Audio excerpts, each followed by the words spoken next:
والفجر وليال عشر والشفع والوتر۔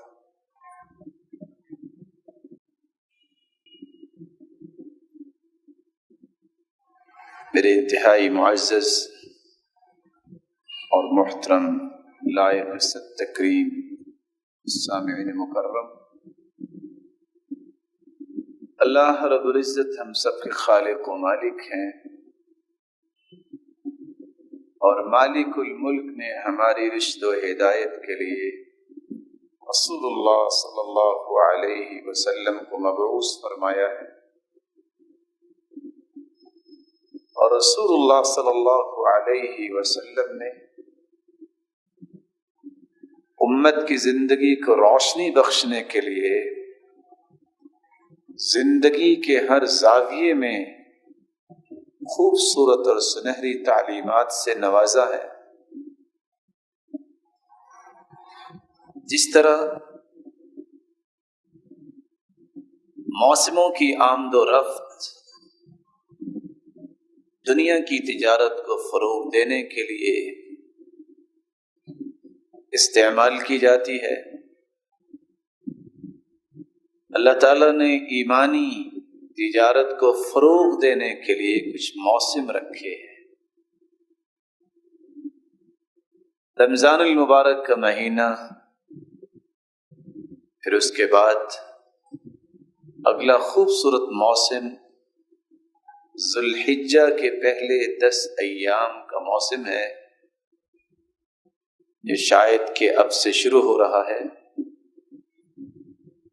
رسول اللہ صلی اللہ علیہ وسلم کے صحابی عبداللہ ابن عباس، عبداللہ ابن الزبیر رضی اللہ عنہما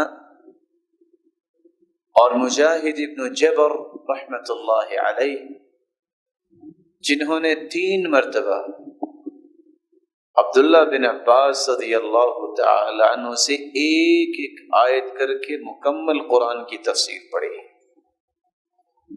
وہ فرماتے ہیں والفجر وليال عشر المراد بها 10 ذی الحجہ۔ اللہ تعالیٰ نے جہاں فجر کی قسم اٹھائی ہے وہاں 10 راتوں کی قسم اٹھائی ہے۔ اللہ سے بڑھ کے تو کسی کی سچی بات نہیں، لیکن جس چیز کے بارے میں قسم اٹھا لی جائے اس کی عظمت پہ دلالت ہوتی ہے۔ جن 10 راتوں کی قسم اللہ رب العزت اٹھا رہے ہیں، ان 10 راتوں سے مراد ذی الحجہ کی پہلے 10 دن ہے، پہلی 10 راتیں۔ جابر رضی اللہ تعالی عنہ روایت کرتے ہیں، رسول اللہ صلی اللہ علیہ وسلم نے فرمایا افضل ایام الدنیا ایام العشر۔ انسانی زندگی کی لیل و نہار کی ترتیب، مہینوں کی ترتیب، اس لیل و نہار کی ترتیب میں زندگی کے سب سے عظمت والے، فضیلت والے جو ایام ہیں وہ ذوالحجہ کے پہلے 10 دن۔ یہی وجہ ہے عبداللہ ابن عباس رضی اللہ تعالی عنہ روایت کرتے ہیں، رسول اللہ صلی اللہ علیہ وسلم نے فرمایا ما من ایام العمل الصالح فیہن احب الی اللہ من هذه الایام العشرہ۔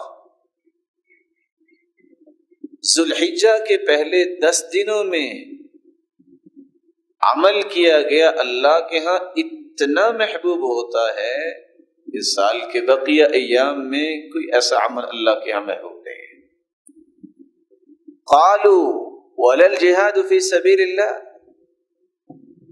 صحابہ کرام نے سوال کیا کہ کیا اللہ کی راہ میں جہاد کرنا بھی اس کے برابر نہیں ہے؟ قال ولا الجہاد فی سبیل اللہ، جہاد بھی ان ایام میں کیے گئے اعمال صالحہ کے برابر نہیں۔ ہاں ایک شکل ہے، الا رجل خرج بنفسه وماله وَلَمْ يَرْجِعْ مِنْ ذَلِكَ بِالشَّيْءِ، ایک ایسا شخص جو اپنا مال لے کے اللہ کے دین کی سربلندی کے لیے نکلتا ہے، جان بھی قربان کر دیتا ہے اور مال بھی قربان کر دیتا ہے، یہ شخص اس فضیلت کو پا سکتا ہے جو ان 10 ایام میں کی گئی نیکیوں کے برابر ہوگی۔ عبداللہ ابن عمر رضی اللہ تعالی عنہ روایت کرتے ہیں،